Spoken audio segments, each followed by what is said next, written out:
thank you so much for taking some time to listen to this message about the Neshima Collective. So my name is Joyce Azria. I know many of us have not met yet, and I'm an executive in the fashion space. And in my many years there, I've learned a lot of things, including a life lesson, which it's much harder to change as an adult than it is as a child. And so bringing that thought process into some of the things that I do on a daily basis, one of the projects that I'm working on right now is a project around health. And this project is in the exercise space. It's called the Neshima Collective, and it's a nonprofit. I guess it starts out as a website, and it hosts videos, 45-minute videos of yoga and meditation practice. And how did I get there? As a public speaker in the space, I was invited many times to speak about my experience from Chanel to Shabbat, from a life of materialism and success in the business world to really a life grounded in good values and a Yiddishkeit and a love for Torah. And as a Baal Tshuva, I take that role very seriously. And many times when I would walk away from some of my public speaking engagements, I would notice that there were many people who were asking me with their eyes, for like a one-on-one, or can you speak afterwards? And a lot of them I would take on in a mentorship capacity. And I've watched many of them grow into some amazing women with children, and some of them in seminary, and watching them evolve into the women they want to be. One of the challenges that I see, and one of the difficulties that I have, is always seeing people kind of come off the derech and seeing them, lose their love of Yiddishkeit. And I know that in a lot of ways, it happens in a very naive and a very sweet way. And one of the ways that it happens is because people are searching for a place to work on self-confidence, or they're searching on a place to work on growth or connection with themselves. And so a lot of these young girls turn to YouTube.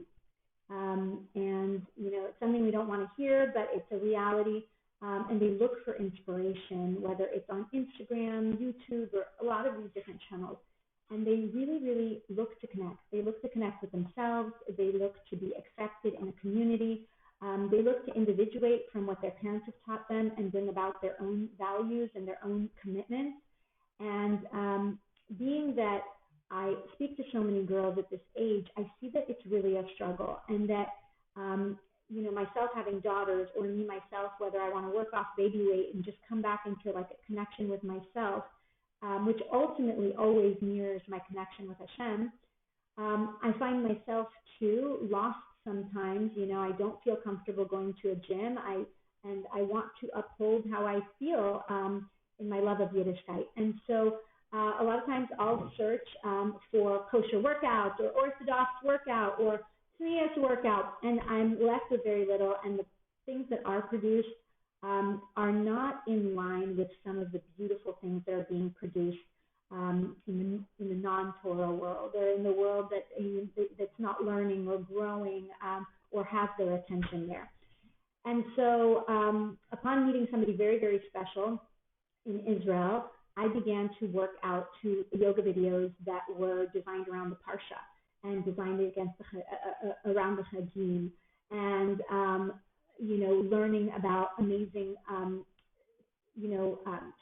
secrets in Torah and things that really connected me to myself. And I wanted to explore growing that and bringing that to young girls. And so I began to ask a lot of them for their feedback. What do you think if there was this community? What do you think if there was this safe space that you could work out in? What if you could learn this tool and teach it to others? What if you learned about breath and body work, and maybe that might help you from a place of anxiety or despair? What if you had this thing to wake up to every morning that you knew that you were committed to? Yourself, your body, your connection with Hashem. And that's where the Neshima Collective began. Of course, it's rooted in breath work. It's rooted in yoga exercise. And why yoga? So the Rebbe actually mentions that that many Jews are in ashrams learning, and that it was very important for us to create a curriculum around Jewish yoga, and that we have the Aleph base in yoga poses.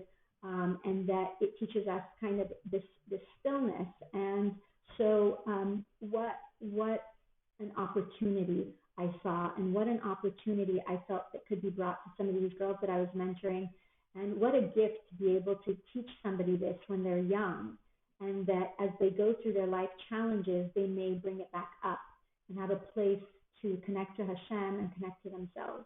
And so the Neshima Collective is now in testing. We have a site up and we're creating content. If you are interested in learning more, I'd love to set up a time for you and I to speak. If you are interested in contributing, whether it's from a perspective of time or resources to bringing about this project to life, or if something I've said here has hit home and you want to discuss, I'm happy to do so. Please reach out to me. I'll provide my information here. Thank you so much for listening.